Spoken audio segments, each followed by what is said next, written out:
আলিফ লাম মিম আই হারফুল মুকাত্তাআত আল্লাহু আ'লামু বিমুরাদিহি। কোরআনের যত জায়গায় আপনার এরকম ব্যাখ্যা দেখবেন, যত জায়গায় লেখা আছে আলিফ লাম মিম হা মিম সাদ ইয়াসিন কাফ নুন, এই সমস্ত কথাগুলো জোরে বলুন তো কেবল জানে কে? যদি আপনি মনে করেন মক্কার প্রধান ইমামকে আপনাদের এই বাইকুলা ইয়াকুবিয়া দাখিল মাদ্রাসায় এনে উপস্থিত করে বলেন, হুজুর আপনি বলেন, আপনি তো আল্লাহর ঘরের প্রধান ইমাম, আপনি বলেন শেখ সুদাইস সাহেব, আপনি বলেন এই আলিফ লাম মিমের অর্থ কি? তিনিও এক কথাই বলবেন আল্লাহু আ'লামু বিমুরাদিহি, এর যে কি মর্মার্থ কেবল আল্লাহ ছাড়া কেউ জানে না। এরপরে তিনি ডাক দিয়ে বলেন যালিকাল কিতাব, এটা এমন একটি গ্রন্থ লা রাইবা ফিহি আই লা শাক্কা ফিহি, যার মধ্যে বিন্দু পরিমাণ সন্দেহের অবকাশ নাই, হুদাল লিল মুত্তাকিন, পথ প্রদর্শক মুত্তাকিনদের জন্য। জোরে বলুন তো এই কোরআনটা নাজিল করেছেন কে?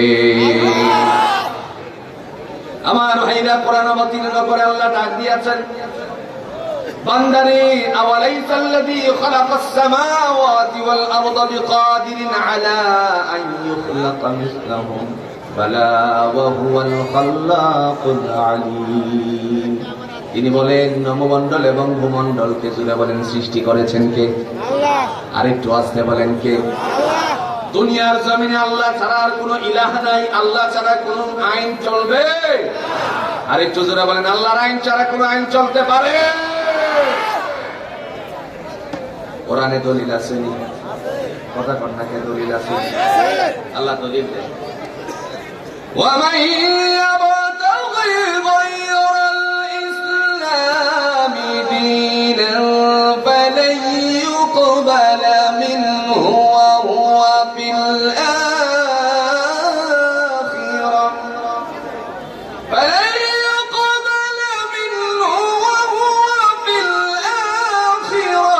مِنَ الْخَاسِرِينَ।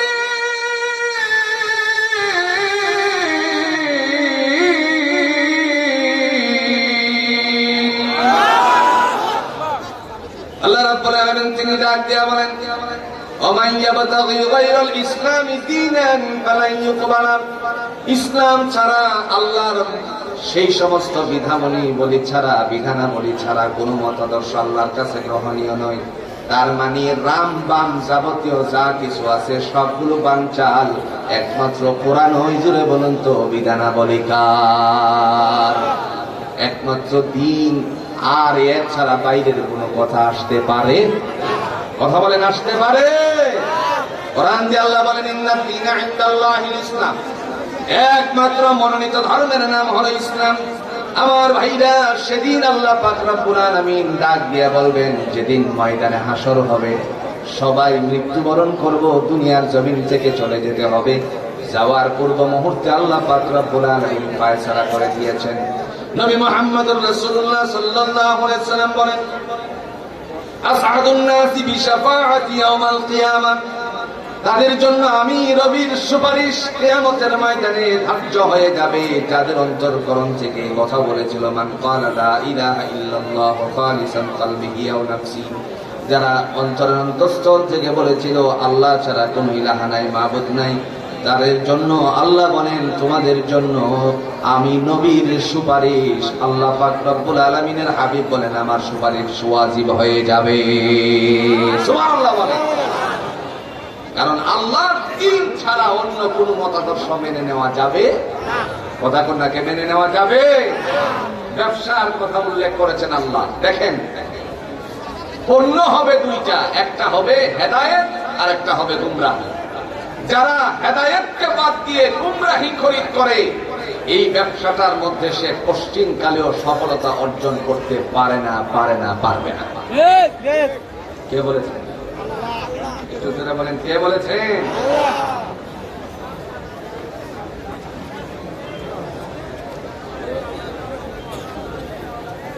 আল্লাহ ছাড়া পশ্চিম কালেও ওই ব্যবসাটার মধ্যে তারা সফলতা অর্জন করতে পারবে না। দলিল আছে?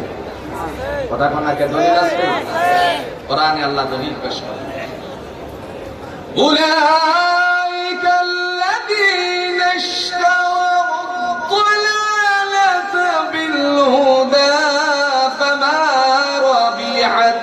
تجارتهم وما كانوا مهتدين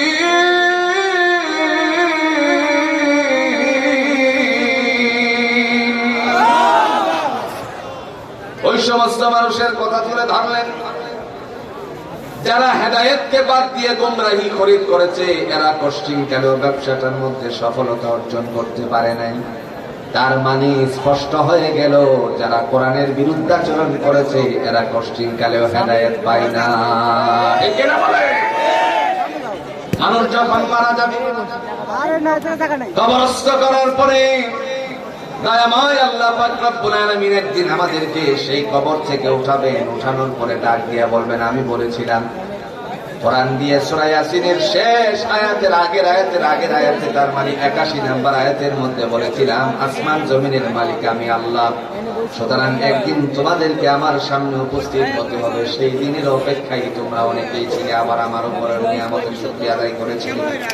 আমি যে তোমার মাঝে দ্বীন দিয়েছিলাম, ইসলামের দৌলত দিয়েছিলাম, কোরআন দিয়েছিলাম, এই কোরআনটা মোতাবেক তুমি জীবন পরিচালনা করেছিলে। আল্লাহ পাক রব্বুল আলামিন সেদিন ডাক দিয়ে বলবেন, তোমরা সোজা আমার কাছে চলে আসো। সেদিন ঘুমন্ত অবস্থা থেকে জাগ্রত করবেন আল্লাহ, বাকি সবাই ঘুমিয়ে থাকার পর জাগিয়ে দিবেন কে? সিরাজুল ইসলাম সরকার সাবেক সংসদ সদস্য রবিউল ইসলাম, তার পক্ষে তিনি ৬,০০০ টাকা দান করেছেন। আল্লাহ কবুল করুক, সকলে বলো না। অসুস্থ তো আছেন, আল্লাহ যেন তাকে পরিপূর্ণ সুস্থতা দান করেন। আমার ভাইরা, যে কথাটি বলছিলাম, ঘুমিয়ে থাকার পরে আল্লাহ ঘুম থেকে জাগ্রত করাবেন। কোরআন দিয়ে তিনি দলিল পেশ করেছেন, ওয়ানুফিখা ফিস-সূরি ফাইদা হুম মিনাল আজদাসি ইলা রাব্বিহিম ইয়ানসিলুন ক্বালু ইয়া ওয়াইলানা মান বা'আসানা মিন মারকাদিনা হাযা মা ওয়া'আদার রাহমান ওয়া সাদাকাল মুরসালুন। আল্লাহ রাব্বুল আলামিন তিনি বলেন, যখন ফিঙ্গা ফুৎকার দেওয়া হবে, কবরগুলোকে উন্মোচিত করা হবে। কবরগুলো উন্মোচিত করার পরে মহান আল্লাহ পাক রব্বুল আলামিনের পক্ষ থেকে ফয়সালা করে দেওয়া হবে। এমন সময় আল্লাহ পাক দেখে বলবেন, জগতের মানুষেরা শোনো, তোমার জন্য আমার পক্ষ থেকে ফয়সালা করে দিয়েছি। কবরগুলো উন্মোচিত হওয়ার পর সবাই কবর থেকে উঠবে। সেদিন মানুষেরা বলবে, কে আমাদেরকে নিদ্রা থেকে জাগালো? মনে পড়ে যাবে আর বলবে, ও মহান আল্লাহ রাব্বুল আলামিন হয়তো আমাদেরকে এই কথার অঙ্গীকার করেছিলেন। সুবহানাল্লাহ। সবাই কবর থেকে উঠে তারপরে দৌড়ে হাসরের ময়দানে উপস্থিত হব। সেদিন দরবারে উপস্থিত হওয়ার পরে, ময়দানে হাসরে উপস্থিত হওয়ার পরে আল্লাহ পাক বলবেন, জগতের মানুষেরা তোমরা দুনিয়াতে কে কি করেছিলে সব আমার কাছে জমা হয়ে আছে। আপনারা বলুন তো, ছোট বড় সকল ন্যায় অন্যায় রেকর্ড জমা করে রেখেছেন কে? দুই কাঁধে দুইজন পাহারাদারের দায়িত্ব আছে কিনা? একটু জোরে কর। না, আমার কথা আপনাদেরকে বুঝাতে কোনো কষ্ট হচ্ছে নাকি? আপনাদের বুঝতে কোনো কষ্ট হচ্ছে? দু কাঁধে দুজন ফেরেশতার কথা আছে তো? তারা কি করছে বলেন তো? লিখতেছে। ফেরেশতাদের নাম কি? আর একটু জোরে বলেন, সবাই বলেন। অল্প কজনে বললেন। ফেরেশতাদের নাম কি? কোথায় পাইছেন? কোথায় পাইছেন কিরামান কাতিবিন ফেরেশতার নাম? কোরআনে তো কোথাও আমি পাইনি। আপনারা বলতে পারেন আমরা সূরাতুল ইনফিতার পেয়েছি। দেখেন কি পেয়েছে, কিরামান কাতিবিনা ইয়ালামুনা মা তাফআলুন। এই তো নাকি? কিরামান শব্দের অর্থ নেন। আল্লাহ বলেন কিরামান শব্দের অর্থ হলো সম্মানিত, কাতিবিন মানে লেখক সমূহ। বান্দারে তোমরা কি করো আর না করো, লেখনের জন্য আমি আল্লাহ দুজন সম্মানিত ফেরেশতা নিয়োগ দিয়েছি। সুবহানাল্লাহ। এইগুলো লিখে রাখার জন্য জোরে কোন সব খাতার দরকার আছে কিনা? একটু আস্তে কোন আসেনি? এখন আপনাদের কাছে প্রশ্ন হলো, আল্লাহর কাছে কোনো খাতা আসেনি? আওয়াজ দেয় না রে। আল্লাহর কাছে খাতা আছে? আপনার মানুষ তো সচেতন, বলেন আল্লাহর কাছে খাতা আছে? আছে। আপনার যদি সন্তানের খাতা পুড়িয়ে যায়, তার জন্য খাতার বন্দোবস্ত করেন। আল্লাহ বলেন আমার কাছেও খাতা আছে, আর আমার কাছে কলমও আছে। কথা কোন আছে? কোরআনে একটা সূরার নাম হলো সূরাতুল কলম। আল্লাহ বলেন নুন ওয়াল কলামি ওয়া মা ইয়াসতুরুন।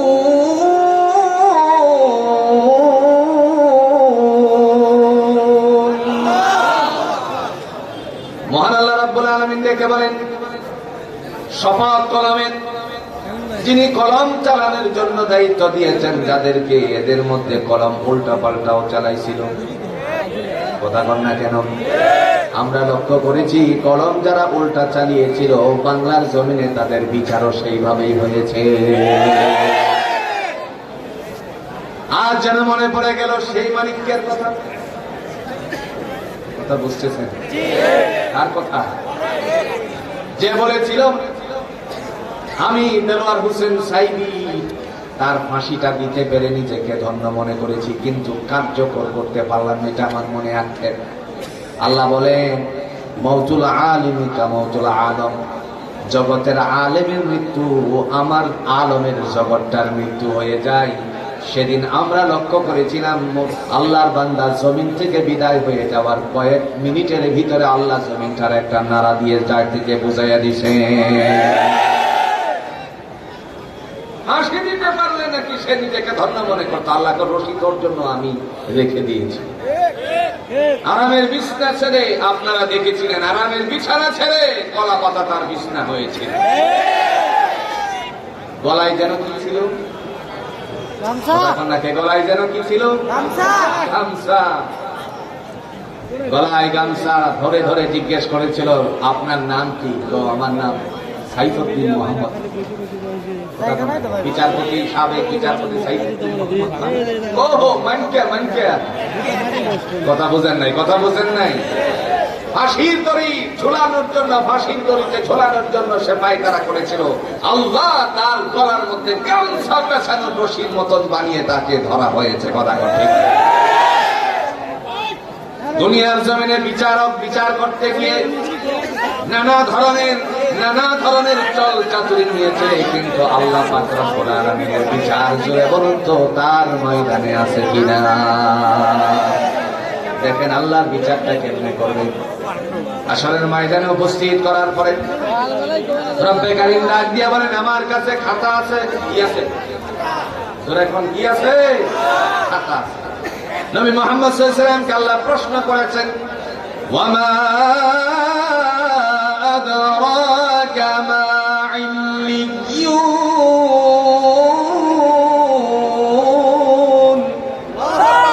নবী গো ইল্লিয়ুন সম্পর্কে আপনি কিছু জানেন নাকি? আল্লাহ নিজেই উত্তর দিয়ে বললেন কিতাবুম মারকুম, এটা হলো হিসাবের খাতা। তার মানে হিসাবের খাতা জুড়ে বলুন তো আছে কার কাছে? সেদিন আল্লাহ পাক রব্বুল আলামিন হাশরের ময়দানে উপস্থিত করবেন। উপস্থিত করার সময় দুইটা ভাগে ভাগ করবেন। প্রথমত কয় দল? জোরে কোন কয় দল? প্রথমত হবে দুই দল। এরপরে আল্লাহ পাক আরো তিনটা দলে বিভক্ত করবে। তিন দলের মাঝখানে যে দল হবে তারা হবে শুহাদাদের দল। জোরে কন্যা সুবহানাল্লাহ।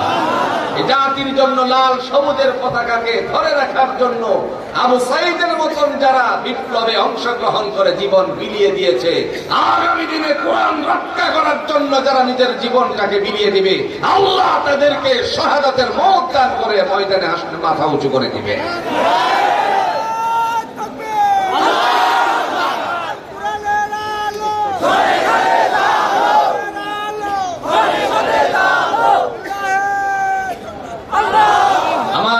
যে কথাটি বলছিলাম, আল্লাহ সেদিন দুটো দলে বিভক্ত করবেন। একটা দল হবে ডান দিকে, আরেকটা দল হবে বাম দিকে। দুনিয়াতে যারা বামপন্থী ছিল তাদের জন্য বিপদ জোরে কণ্ঠ আছে কিনা? প্রথম নাম্বার দলের মধ্যে এক দল হবে ডান দিকে, আরেক দল বাম দিকে। দলিল আছে? কথা কন্যাকে আছে? দুইটা দল, এটার দলিল আগে নেন, আল্লাহ করছেন। وامتازوا اليوم أيها المجرمون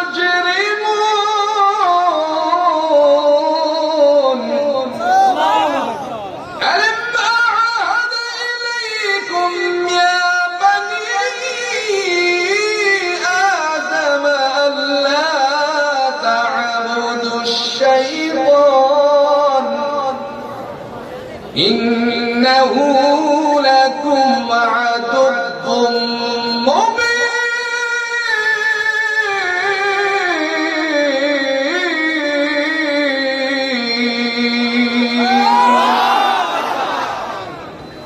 মহান আল্লাহ রাব্বুল আলামিন ডাক দিয়ে বললেন মুমতাজুল ইয়াওমা আইয়ুহাল মুজরিমুন, ভাগ্যগত দল থেকে অবাধ্যচারীর দলেরা পৃথক হয়ে যাও। তার মানে এক দল যাবে ডান দিকে, আরেক দল যাবে কোন দিকে?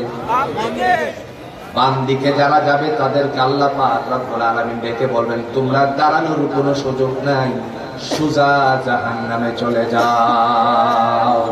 এরা হলো আবু জাহেল। এখন কার দল? এখন কার দল? যারা ইসলাম গ্রহণ করে নাই। আল্লাহ বলবেন সোজা চলে যাও। দলিল আছে? কথা বুঝেন নাই? দলিল আছে? আল্লাহ দলিল দিয়েছে। والذين كفروا وكذبوا بآياتنا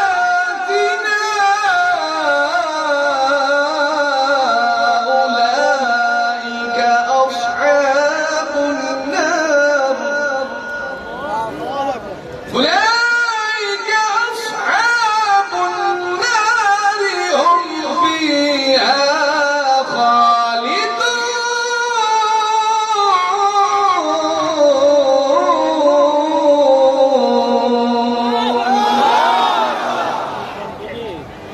মহান আল্লাহ রাব্বুল আলামিন তিনি ডাক দিয়া বলেন ওয়াল্লাযিনা কাফারু, আর যারা অবাধ্যচারীর দল মানে কাফের আবু জাহেল, ওয়াকাযযাবু বিআয়াতিনা, যারা আমার কোরআনের সাথে মিথ্যা ব্যবহার করেছে, উলাইকা আসহাবুন নার, তারা হলো জাহান্নামবাসী। হুম ফিহা খালিদুন, আর অনন্তকালের জন্য জোরে বলুন তো জাহান্নামে পাঠিয়ে দিবেন কে? এখন দল কয়টা? কথা কোন নাকি কয়টা? সেদিন আল্লাহ রাব্বুল আলামিন ডাক দিয়া বলবেন ইয়াউমা হুম বারিজুনা লা ইউখফা আলাল্লাহি মিনহুম শাই লিমানিল মুলকুল ইয়াউম লিল্লাহিল ওয়াহিদিল কাহ্হার। ওই দিবসে কাহারও কোনো ত্রুটি বিচ্যুতি গোপন করা হবে না। তিনি ডেকে বলবেন লিমানিল মুলকুল ইয়াউম, আজকের রাজা বাদশাহী কার? ডাক দিয়ে বলা হবে লিল্লাহিল ওয়াহিদিল কাহ্হার, একমাত্র পরাক্রমশালী। জোরে বলুন তো তার নাম কি?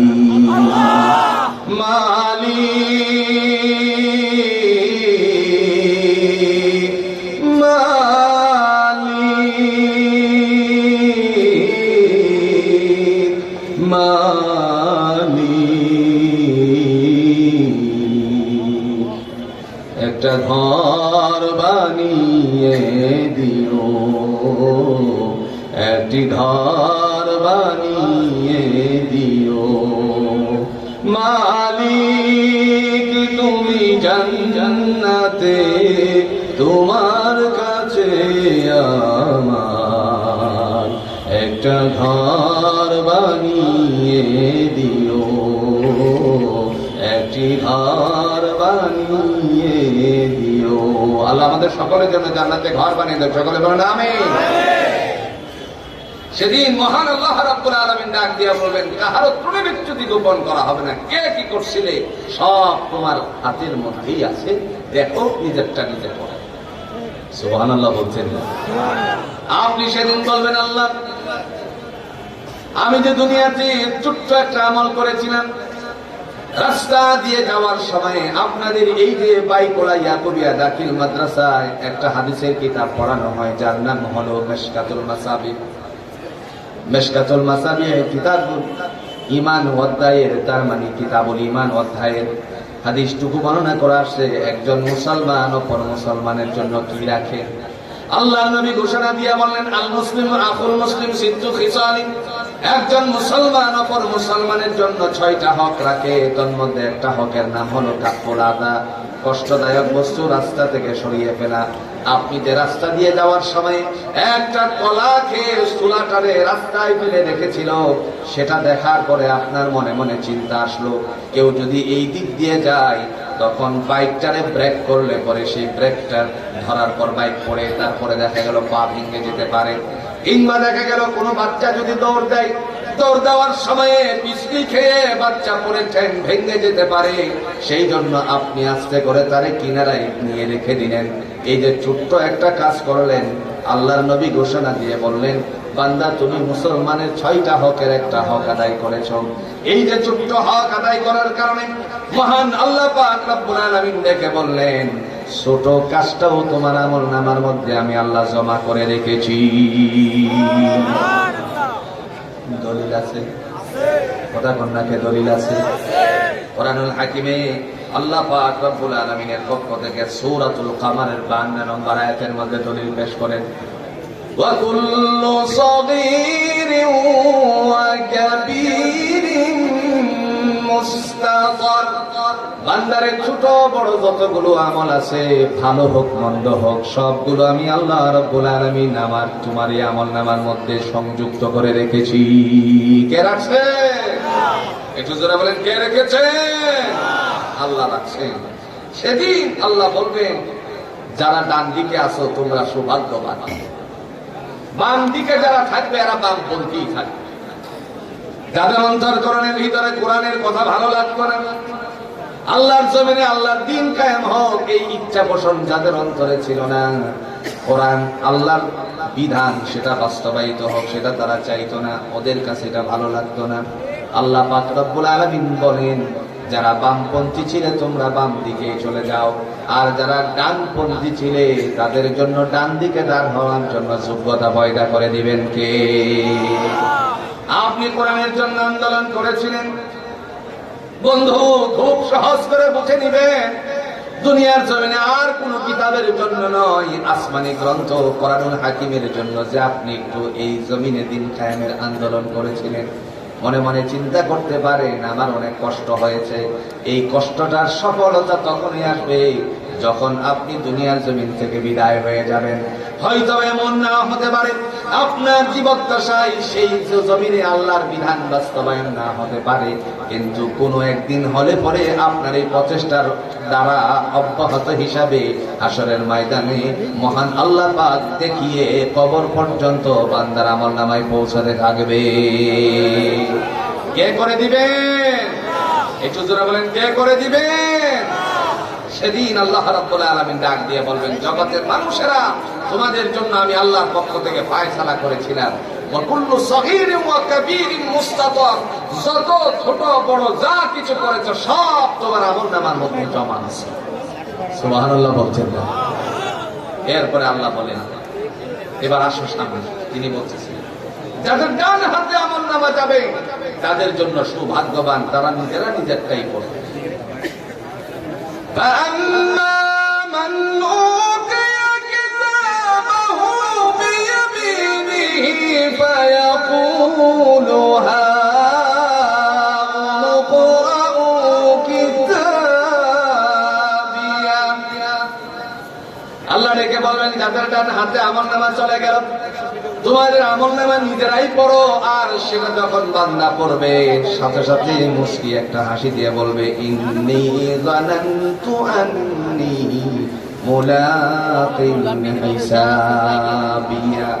আয় আল্লাহ, আমি জানতাম আমাকে হিসাবের সম্মুখীন করা হবে, এই কারণে আমি তোমার কথাগুলো শুনেছি, ভালো কাজগুলো করেছি। কোরআন তুমি পাণ্ডুলিপি দিয়েছিলেন, কোরআনের কথাগুলো আমি মেনে চলেছি, অনুশাসন মেনে চলেছি। তোমার জমিনের মধ্যে তা বাস্তবায়ন হোক তার জন্য আমি প্রচেষ্টা করেছি। আহকামাত গুলো যা আছে সমস্ত আহকামাত গুলো আমি পালন করেছি।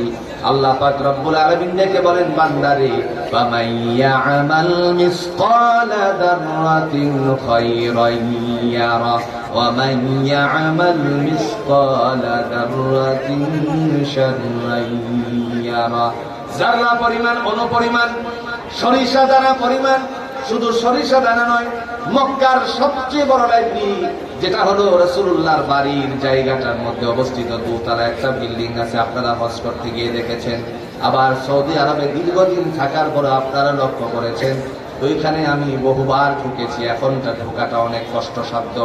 আমার কথা বলার উদ্দেশ্য হলো সেখানে একটি সবচেয়ে বড় তাফসীর আছে, রাইসুল মুফাসসিরিন যাকে বলা হয় হযরত ইবনে আব্বাস নাম। আর ইবনে আব্বাস রাদিয়াল্লাহু তাআলা আনহুর নামে যে তাফসীরটা আছে তার নাম হলো তাফসীর ইবনে আব্বাস। আমি এই আয়াতে কারিমার অনুর ব্যাখ্যা লিখতে গিয়ে তারা বলেন সরিষা দানা পরিমাণ যার নেক আমল আছে। সরিষা দানাই শুধু নয়, সরিষা দানারে যদি 70টি খণ্ড করা হয়, একটা খণ্ডে দেখেন 70 খণ্ডের এক খণ্ড পরিমাণ যদি কারো নেক আমল অথবা বদ আমল থাকে, আল্লাহ পাক রব্বুল আলামিন ডেকে বলেন বান্দারে সেটাও তোমার আমলনামার মধ্যে আমি জড়ো করে দিয়েছি। সেদিন আল্লাহ ডেকে বলবেন যাদের ডান হাতে আমলনামা চলে আসছে তারা কতই না সৌভাগ্যবান। কথাগুলো কার?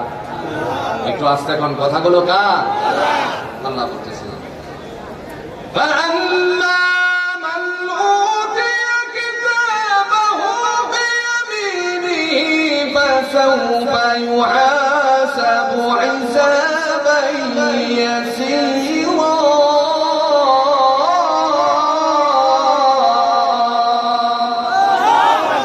আল্লাহ বলেন যাদের ডান হাতে আমলনামা দেওয়া হবে তাদের হিসাব নিকাশ আমি আল্লাহ সহজ করে দিয়েছি।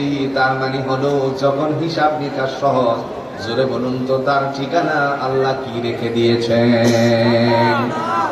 আর যাদের বাম হাতে আমলনামা চলে গেল, আম্মা মান উতিয়া কিতাবাহু বিয়ামিনিহি فسوف يحاسب حسابا يسيرا وينقلب إلى أهله مسرورا।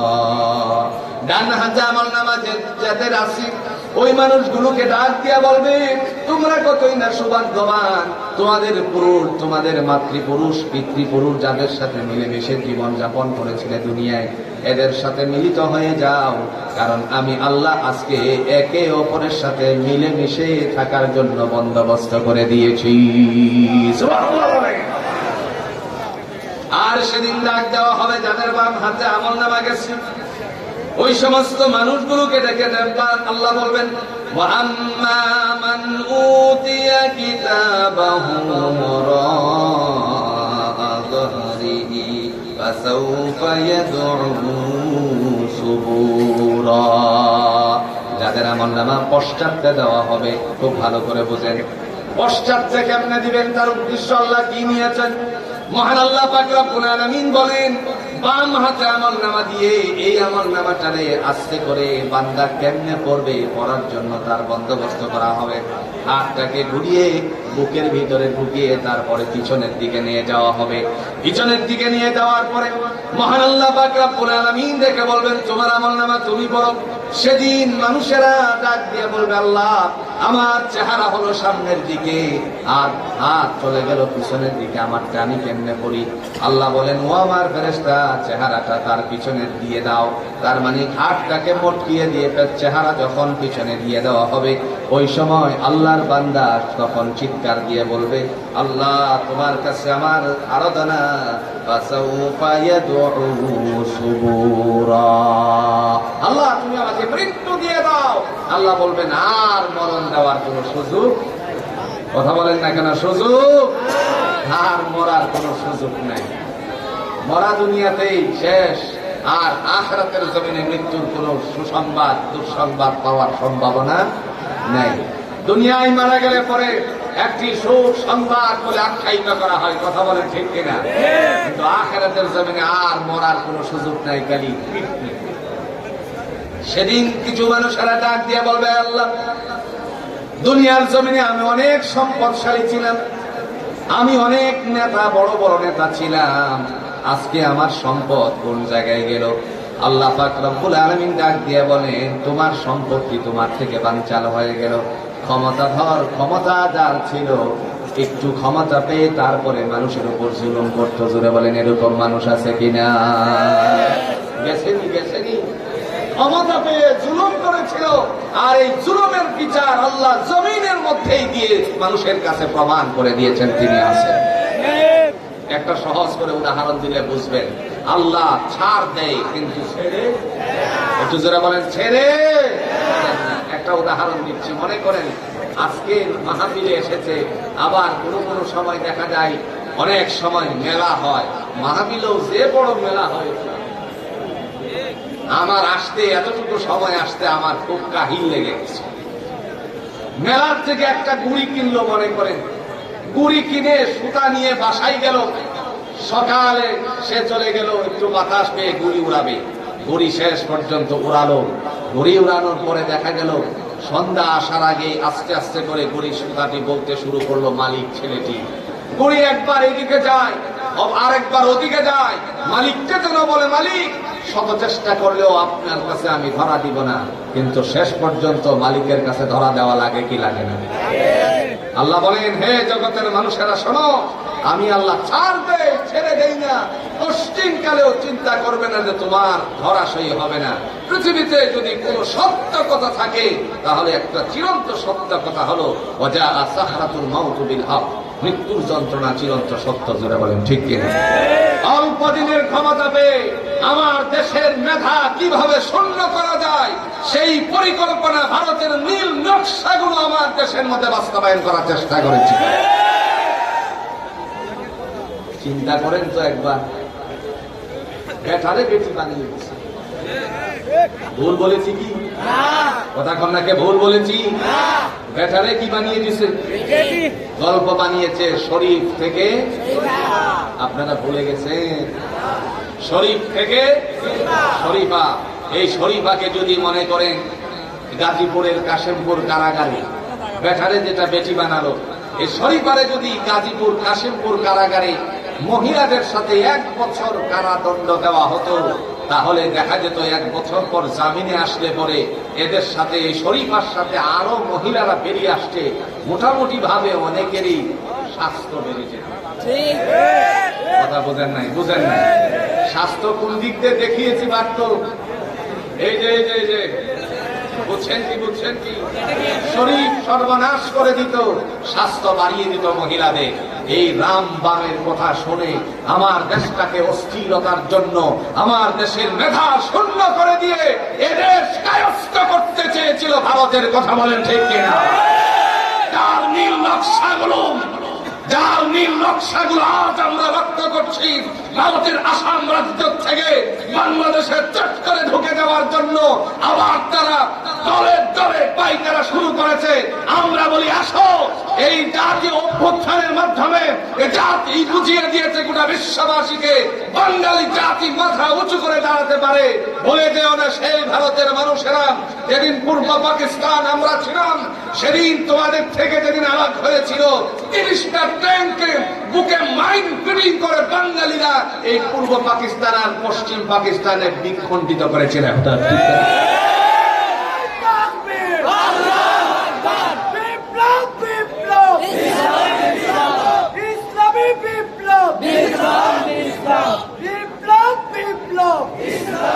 আমার ভাইরা, আজ দেখেন তো, ওই যে একটা হকার সাংবাদিক আছে ভারত, আপনারা দেখেছেন তারে?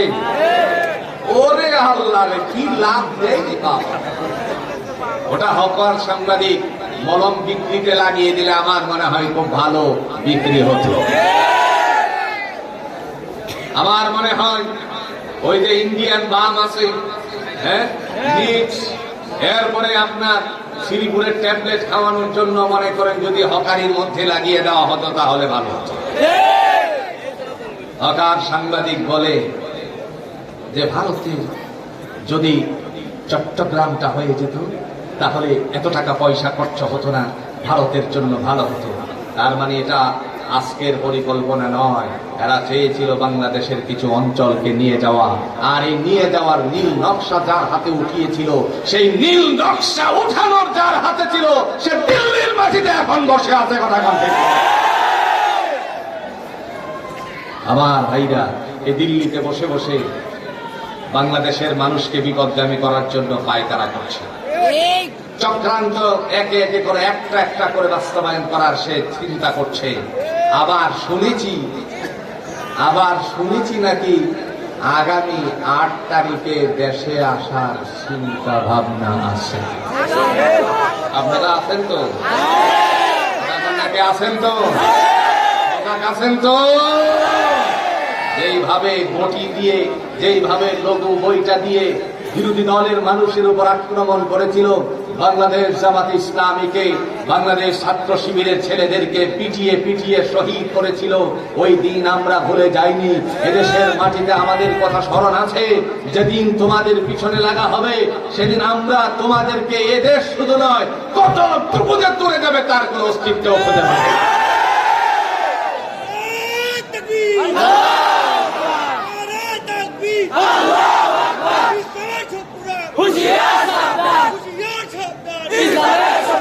ভারত থেকে দেখেন, ভারত থেকে বাংলাদেশে আসার জন্য কত না পায়তারা করতেছে। আসুক, বলা ছিল আপনাদের পক্ষ থেকে খেলা হবে, কথা কন্যাকে আপনাদের ভাষা আপনাদেরকেই ফিরিয়ে দেওয়া হবে। খেলা হবে, ইনশাআল্লাহ খেলা হবে। আজ তাদের অস্তিত্ব খুঁজে পাওয়া যাচ্ছে না, কে কোথায় আছে লুকিয়ে বলতেও চাই, কথা কন না কেন? এটা দেখেন তো কোরআনের সাথে মিলান। কোরআনুল হাকিম দিয়ে আল্লাহ বলেন, ওয়ামতাজুল ইয়াউমা আইয়ুহাল মুজরিমুন আলাম আ'হাদ ইলাইকুম ইয়া বানি আদম আল্লা তা'বুদুশ শাইতান ইন্নাহু লাকুম আদুউম মুবিন। বাধ্যগত দল থেকে অবাধ্যচারী দলকে যখন আল্লাহ বলবে পৃথক হয়ে যাও, সেদিন পৃথক করে দিলে পরে ওই মানুষেরা বিপদগামী কেমনে হবে?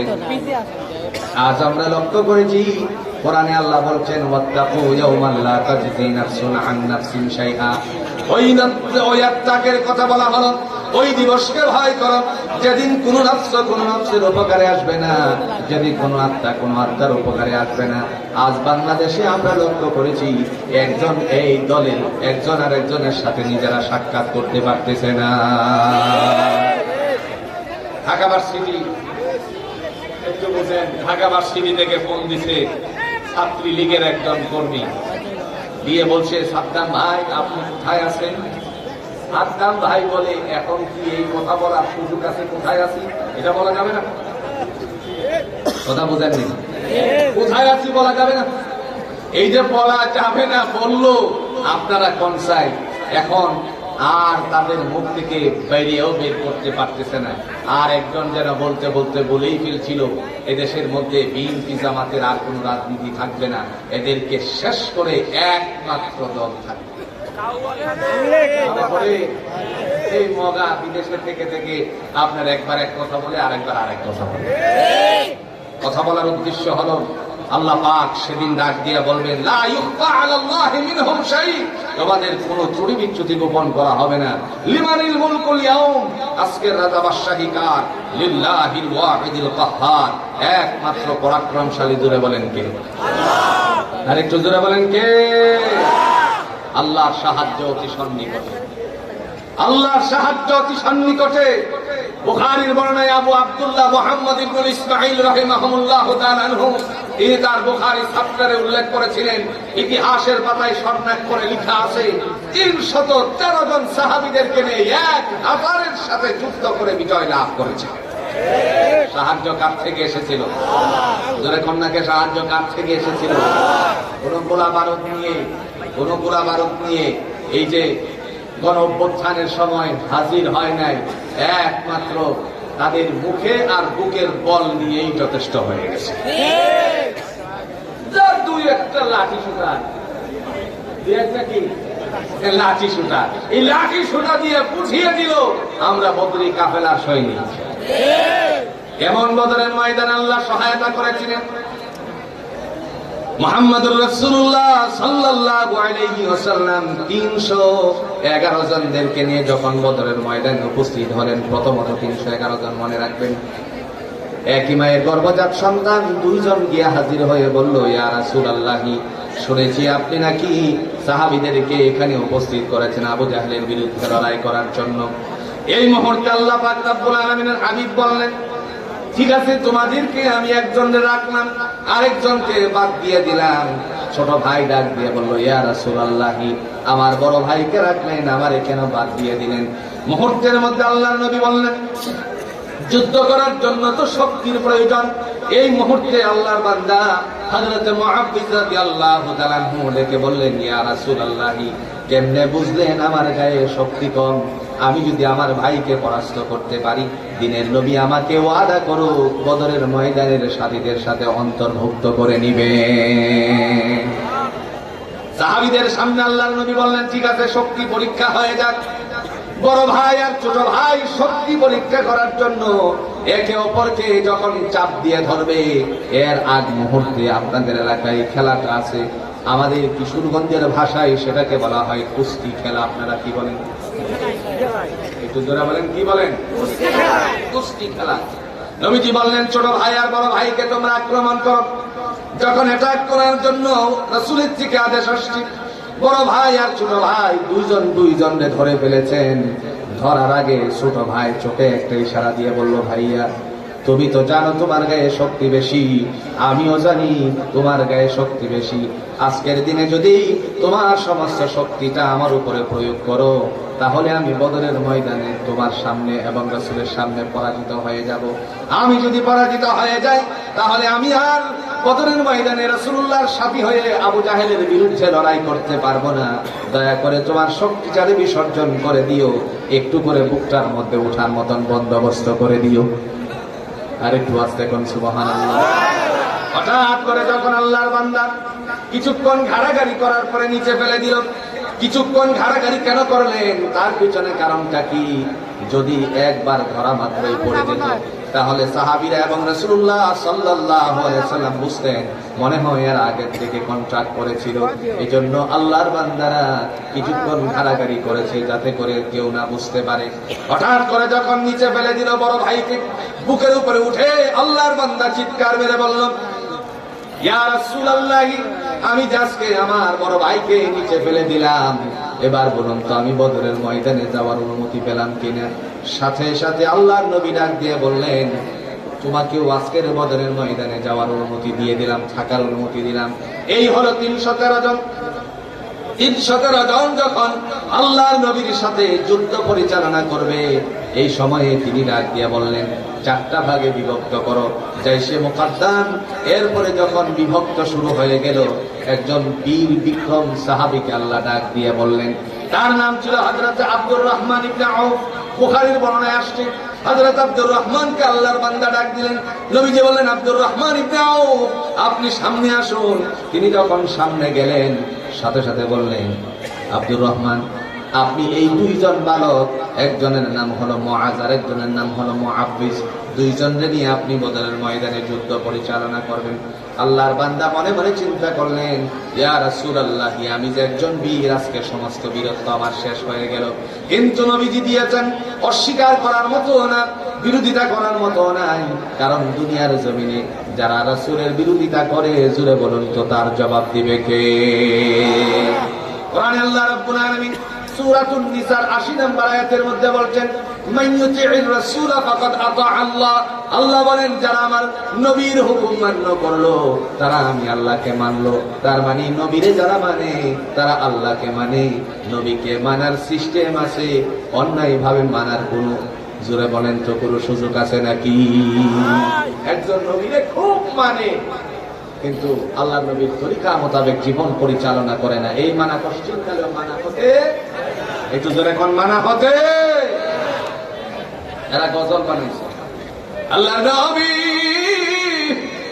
আসেনি, বসেন বসেন,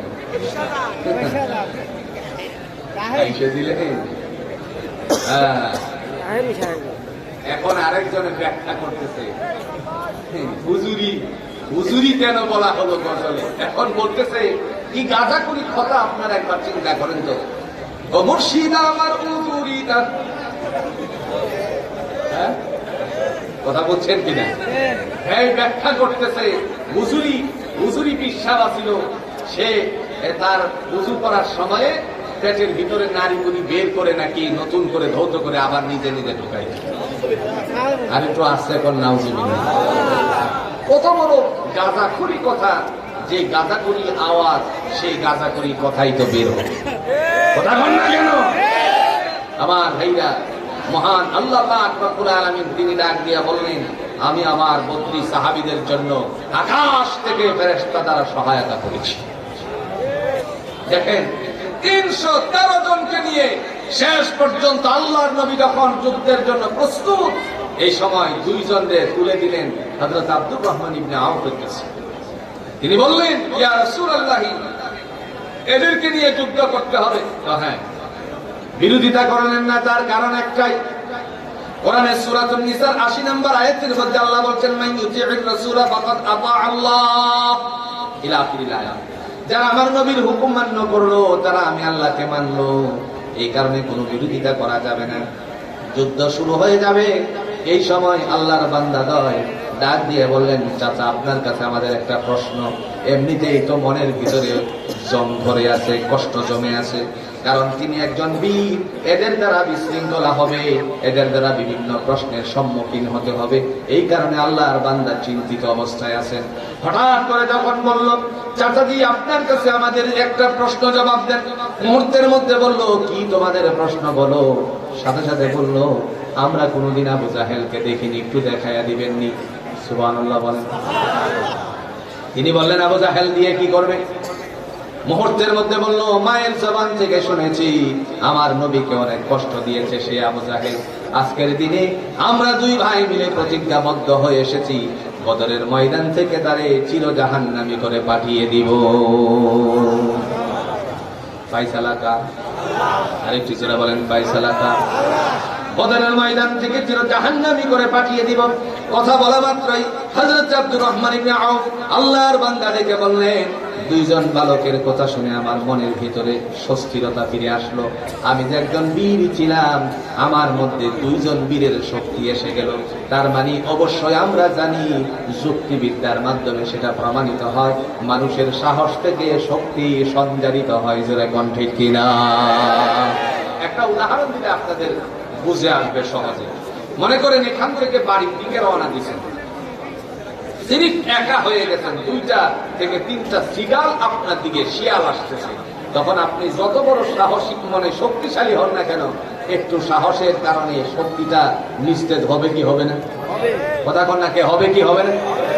আর যদি 10টা শিয়ালও থাকে, আপনারা আছেন 2 জন, তখন বলেন তো সাহসের কোনো কমতি হবে? শক্তি নিস্তেজ হবে? সাহস থেকে শক্তি সঞ্চারিত হয়। হযরত আব্দুর রহমান ইবনে আউফ আল্লাহর বান্দা বললেন, মুহূর্তের ভিতরে আমার শরীরের মধ্যে 2 জন বীরের শক্তি এসে গেছে। আর একটু আস্তে এখন সুবহানাল্লাহ। যখন এই শক্তি এসে গেল, আল্লাহ পাক রব্বুল আলামিনের বান্দা দেখেন এই মুহূর্তে কি ফয়সালা করেন। তিনি বললেন, আমাদেরকে একটু আঙ্গুল দিয়ে দেখিয়ে দিবেন। শেষ পর্যন্ত যুদ্ধ শুরু হয়ে গেল। আল্লাহ পাক রব্বুল আলামিনের বান্দা মুহাম্মদ সাল্লাল্লাহু আলাইহি সাল্লামের সাহাবী হযরত আব্দুর রহমান ইবনে আউফ তিনি বললেন, বাসারা তোমরা যে দেখতে চেয়েছিলে তোমাদের কাঙ্ক্ষিত পুরুষ, ওই যে সাদা ঘোড়ার উপরে মহারা দিচ্ছে, সেই হলো আবু জাহেল। যখন বলল বাস পাখির মতন তারা দৌড়ে গেল। তার মানে হলো ওদের কোনো বাহন ছিল না, দৌড়ে গিয়ে হাজির হয়ে গেল তার ঘোড়ার সামনে। এই মুহূর্তে বড় ভাই আর ছোট ভাইয়ের আর একটা চোখের ইশারা হয়ে যায়। বলল, ভাইয়া ঘোড়ার উপরে আবু জাহেল আর আমরা আছি নিচে, যদি তাকে আঘাত করি তাহলে ঘোড়ার পা পর্যন্ত আঘাত করতে পারবো। আবু জাহেল ঘোড়ার পিঠ থেকে আমাদেরকে এই যে তার পাটা পর্যন্ত আঘাত করলে পরে উপর থেকে আমাদেরকে পক্ষাঘাত করে ফেলবে। তাকে আমরা একটু ব্যথা দিতে পারবো, সে তো আমাদেরকে দুনিয়ার জমিন থেকে বিদায় করে দিবে। এই মুহূর্তে ইশারা দিয়ে বলল, ইশারার মাধ্যমে বুঝালো, ভাইয়া তোমার হাতে যে তরবারি কানা আছে, রাঙ্গা তরবারি কানাকে সিক্ত হাতে ধারণ করো, আবু জাহেলের ঘোড়ার সামনের পায়ের মধ্যে আঘাত করো। আর ঘোড়ার পা যদি কেটে যায় সামনের দিকে ঝুঁকে যাবে, সে ঘোড়ার পিঠ থেকে পড়ে গেলে পরে আমি আমার তরবারি কানা দিয়ে শক্ত করে তার উপরে আক্রমণ করেছিল জাহান্নামী করে পাঠিয়ে দেব। বদরের ময়দানে দুইজন আল্লাহর বান্দা এই চিন্তা করে যুদ্ধ পরিচালনা করতে লাগলো। হঠাৎ করে আল্লাহর নবী দেখতে পেলেন 1000 সৈন্য নিয়ে আবু জাহেল একটা পাহাড়ের উপর অবস্থান নিয়েছে, আর 313 জন তারা নিচে অবস্থান নিয়েছে। এই মুহূর্তে আল্লাহর নবী তাদের দিকে লক্ষ্য করে আরেকবার লক্ষ্য করে সাহাবীদের চেহারার দিকে দেখলেন, সাহাবীদের চেহারা মলিন হয়ে গেল। এই মুহূর্তে আল্লাহর নবী ডাক দিয়ে আল্লাহর পায়ে সিজদারত হয়ে বললেন, মাতা নাসরুল্লাহ, আল্লাহ তোমার সাহায্য কোথায়? আল্লাহ ডেকে বলেন, আলা ইন্না নাসরাল্লাহিল করিব। নবী আমার, আপনার অতি সন্নিকটে আমার সাহায্য। রাসূল যেখানে সিজদা দিয়েছিলেন, যেই জায়গাটার মধ্যে সিজদায় পড়ে আল্লাহর কাছে বলছিলেন মাতা নাসরুল্লাহ, আজকে সেই জায়গাটার মধ্যে সবচেয়ে একটা সুন্দর মসজিদ করা হয়েছে। এই মসজিদটার নাম হলো মসজিদুল আরিশ। আমি এই মসজিদুল আরিশে বহুবার গিয়ে নামাজ পড়েছি, সালাত আদায় করেছি।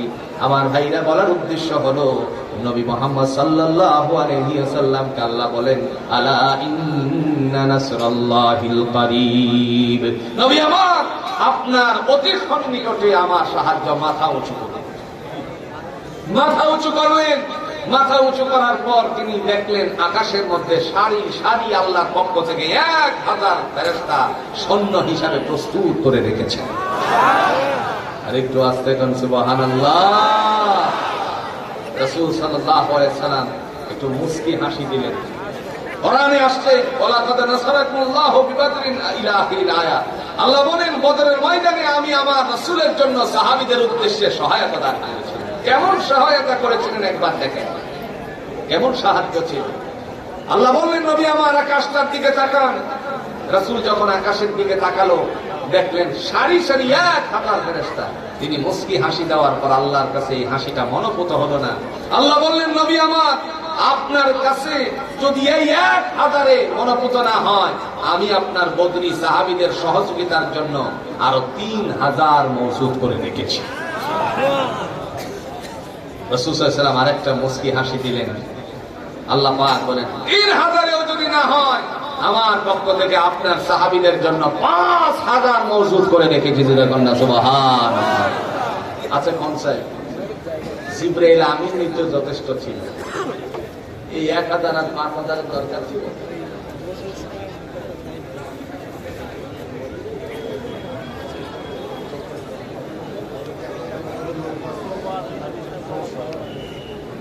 আচ্ছা, গাড়ির জন্য লোকেরা বসতে পারতেছে না, আপনারা একটু সহযোগিতা করে মোটর সাইকেল গুলো একটু বের করে দিবেন। অটো গাড়ি, বিশেষ করে অটো গাড়িগুলো একটু বের করেন, কারণ এখানে জায়গা ধরতেছে না। কি করবেন ভাই, মোটর সাইকেল গুলো না।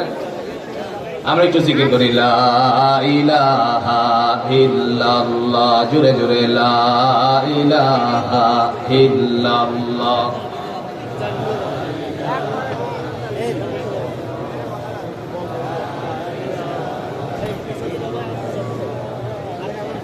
লা ইলাহা ইল্লাল্লাহ।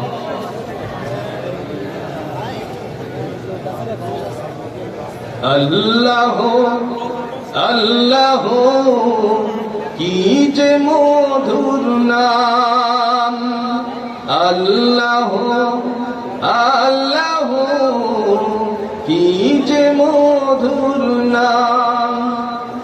ধরার তামা মনি মুক্তা পান্না হীরা সোনা দানা, হয় না তাহার দাম।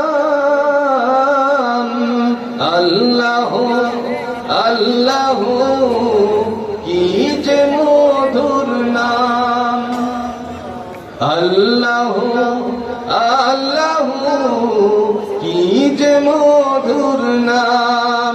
লা ইলাহা ইল্লাল্লাহ মুহাম্মাদুর রাসূলুল্লাহ সাল্লাল্লাহু আলাইহি ওয়াসাল্লাম। এমত অবস্থায় যুদ্ধ শুরু হয়ে গেল। কথা অনুযায়ী সামনের দিকে অগ্রসর হলো। অগ্রসর হওয়ার পর মুহাম্মদ সাল্লাল্লাহু আলাইহি ওয়াসাল্লামের 2 জন আল্লাহর বান্দারা, 2 জন সাহাবী, ছোট্ট বালক দ্বয়, তারা আস্তে করে পরিকল্পনা অনুযায়ী কাজ শুরু করে দিল।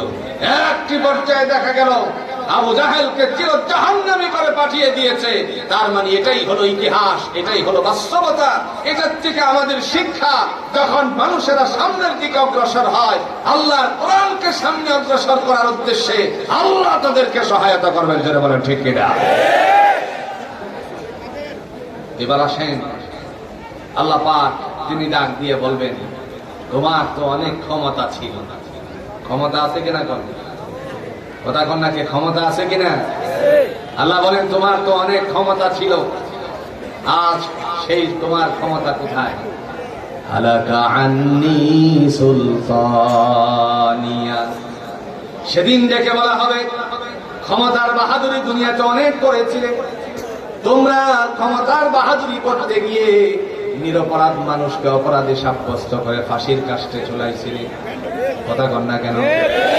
আল্লাহ বলেন, তোমাদের হাতে একটা কলম উঠিয়েছিলাম, আমি বলেছিলাম নুন ওয়াল কলামি ওয়া মা ইয়াসতুরুন। আমি শপথ গ্রহণ করেছিলাম কলমে।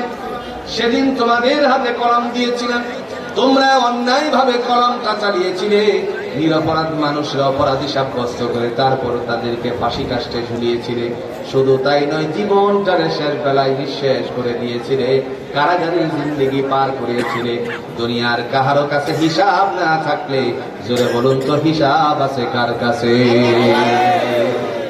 সেই দিন আল্লাহ রাব্বুল আলামিন হিসাব গ্রহণ করবেন, তার সামনে কোনো ত্রুটি বিচ্যুতি গোপন থাকবে না। তিনি বলবেন, লিমানিল মুলকুল ইয়াউম, আজকের রাজা বাদশাহী কার? লিল্লাহিল ওয়াহিদিল কাহ্হার, একমাত্র পরাক্রমশালী আল্লাহ। আর যারা ডান দিকে থাকবে, আল্লাহ পাক রব্বুল আলামিন ডেকে বলবেন, তোমরা তোমাদের পরিবারদের সাথে মিলিত হয়ে যাও। মিলিত হওয়ার জন্য তিনি বলবেন, একটু সামনের দিকে অগ্রসর হও। হাতে যখন ইশারা মারবে, সবাই তোর দিবে জান্নাতের দিকে। তার কারণ তাদের ডান হাতে আমল নামা এসেছিল। সেদিন তার জান্নাতের দিকে দৌড় মারার সময় কেমনে তারা জান্নাতের কাছে যাবে, আল্লাহ কি ফয়সালা করবেন? সূরা বলুন তো, কোরআনে তার দলিল আছে কিনা? দলিল আছে? জোরে কোন দলিল আছে? দলিল সূরাতুজ জুমারে আল্লাহ পেশ করেন, وَسِيقَ الَّذِينَ اتَّقَوْا رَبَّهُمْ إِلَى الْجَنَّةِ زُمَرًا حَتَّى إِذَا جَاءُوهَا وَفُتِحَتْ أَبْوَابُهَا وَقَالَ لَهُمْ خَزَنَتُهَا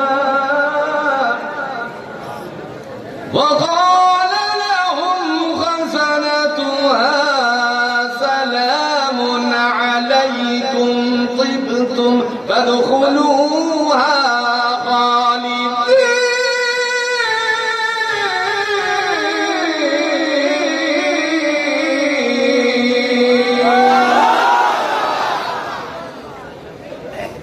মহান আল্লাহ রাব্বুল আলামিন ডাক দিয়ে বলেন, যারা আমি আল্লাহকে ভয় করেছিলে তাদেরকে দলে দলে জান্নাত দেওয়া হবে। যখন জান্নাতের দরজার নিকটবর্তী হবে, আল্লাহ বলেন, মাফুতিহাত আবওয়াবুহা, আমার বান্দা বান্দির জন্য জান্নাতের সমস্ত দরজাগুলো খুলে দাও। সুবহানাল্লাহ বলেন। ওয়াকাল লাহুম খাজানাতুহা, ডেকে বলা হবে, ওই যে ভাণ্ডারসমূহ সবগুলো হলো তোমাদের। সালামুন আলাইকুম তিবতুম ফাদখুলুহা খালিদিন, প্রবেশ করো শান্তির ঘরে অনন্তকালের জন্য। ঘোষণাটা দিবেন কে? একটু জোরে এখন ঘোষণাটা দিবেন কে? এই সময় আপনি জান্নাতে প্রবেশ করবেন, করবেন কিনা? কোন কথা কই না রে? জান্নাতে প্রবেশ করতে রাজি আছেন তো ইনশাআল্লাহ? আল্লাহর জমিনে আল্লাহর দ্বীন কায়েম হোক, রাজি আছেন তো ইনশাআল্লাহ? সেদিন জান্নাতে প্রবেশ করার সময় আপনি একটা আওয়াজ তুলবেন, আমি একটা শব্দ করি, আপনারা তার উত্তর দিবেন। রেডি? ইনশাআল্লাহ। না, সবাই রেডি নেই? রেডি? হাঁচি আলহামদুলিল্লাহ, বুঝলেন না? আবার রেডি? হাঁচি। এই যে আলহামদুলিল্লাহ বলেন অল্প সংখ্যক মানুষ। আবার রেডি? হাঁচি। দুনিয়ার জমিনে হাঁচি দিলে পরে আলহামদুলিল্লাহ পড়েছেন, নামাজে যাওয়ার পরে সালাত আদায় করার সময় আপনি পড়েছেন আলহামদুলিল্লাহি রাব্বিল আলামিন।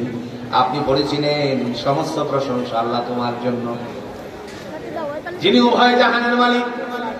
দুনিয়াতে ছেলে যখন গোল্ডেন ক্লাস করেছে, দাখিল পরীক্ষায় বাইকুলা ইয়াকুবিয়া দাখিল মাদ্রাসা থেকে একজন ছেলে গোল্ডেন ক্লাস করেছে। বাবা দাদা শোনার পরে জোরে বলুন তো পরে কি? একটু জোরে এখন পরে কি? এই যে আলহামদুলিল্লাহটা পড়লো, জান্নাতে ঢোকার আগে এই কাজটাই করবেন। কেমনে করবেন দেখেন, ডাক দিবেন এইভাবে, وقالوا الحمد لله الذي صدقنا وعده وأورثنا الأرض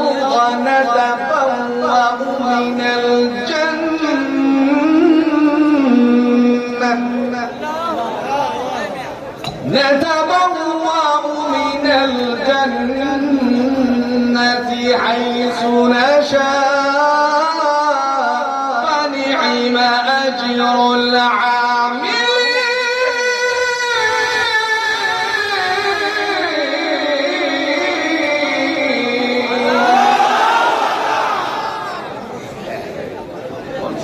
এতগুলো মানুষের আওয়াজ তো আরো বেশি। আপনাদের পাবনার মাটির মানুষের আওয়াজ যে কতটুকু আমি তো জানি। গত বছর এর চেয়ে অর্ধেক ছিলেন, তারপরে এতটুকু চেয়েও বেশি আওয়াজ। একটু জোরে মারবো তো ইনশাল্লাহ, জোরে মারবো তো ইনশাল্লাহ। লিল্লাহি তাকবীর।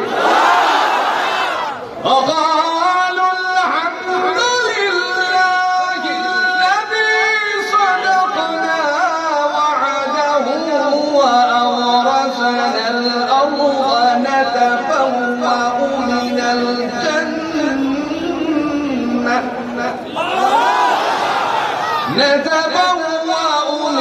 الجنة حيث نشاء فنعم أجر العاملين।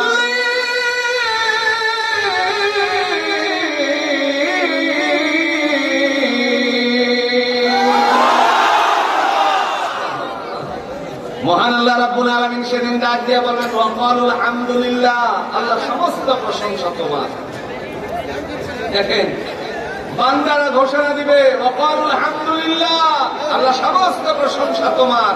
আল্লাযী সাদাকনা ওয়া'দাহু ওয়া আওরাসানাল আরদা নাতাবাওয়াউ মিনাল জান্নাতি হাইসু নাশা। অঙ্গীকার করেছিলে তোমার হুকুম মানলে, ভয় করলে, আহকামাতের তাবেদারি করলে বলে জান্নাত দিবা। আর সমস্ত অঙ্গীকার বাস্তবায়িত হয়েছে। এই কারণে আমিও পড়ে নিছি আলহামদুলিল্লাহ। আরেকটু জোরে বলেন আলহামদুলিল্লাহ।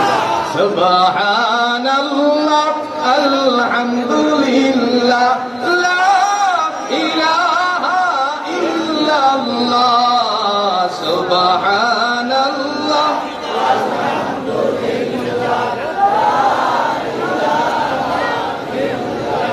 সুবহানাল্লাহ আলহামদুলিল্লাহ লা ইলাহা ইল্লাল্লাহ। তুমি বাঁচাও, তুমি মারো, অবিরত ক্ষমা করো।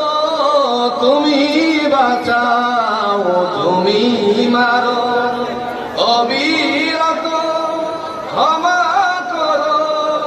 ধরার যে জন তাকে ধরো, ধরার যে জন তাকে ধরো।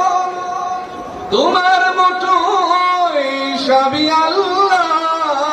সুবহানাল্লাহ আলহামদুলিল্লাহ লা ইলাহা ইল্লাল্লাহ সুবহানাল্লাহ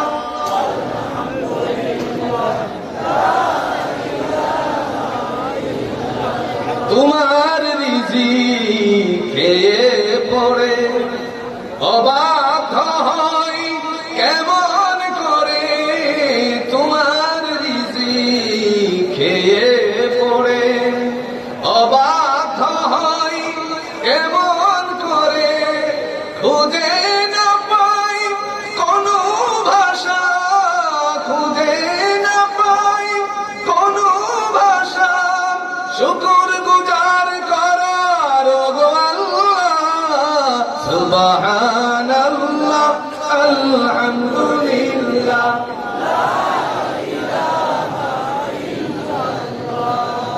সুবহানাল্লাহ আলহামদুলিল্লাহ লা ইলাহা ইল্লাল্লাহ। প্রশংসা হবে কার? জান্নাতে প্রবেশ করার জন্য আল্লাহ বলার পরেই সে মানুষ বলবে ওয়াকালু আলহামদুলিল্লাহ, আল্লাহ সমস্ত প্রশংসা তোমার। এবার জান্নাতে পা দিয়ে ঢুকবে। বুঝেন কোথায় গেছে এখন? একটু জোরে এখন কোথায় গেছে? কোন হাতে আমলনামা এসেছিল? আরো জোরে বলেন কোন হাতে? এবার আল্লাহ বলেন ফেরেশতাদেরকে দেখো, আমার ফেরেশতারা আমার বান্দা বান্দি দুনিয়াতে সৎ কাজ করেছিল, তাদের মনে মনে ছিল আল্লাহর আইন চায়, সৎ লোকে বিশ্বাস করতে চায়। আহারে সৎ লোক খুঁজে পাওয়া বড় কঠিন হয়ে যাচ্ছে। ইনশাআল্লাহ এই জমিনের মধ্যে সৎ লোকের শাসন ব্যবস্থা কায়েম হবে ইনশাআল্লাহ।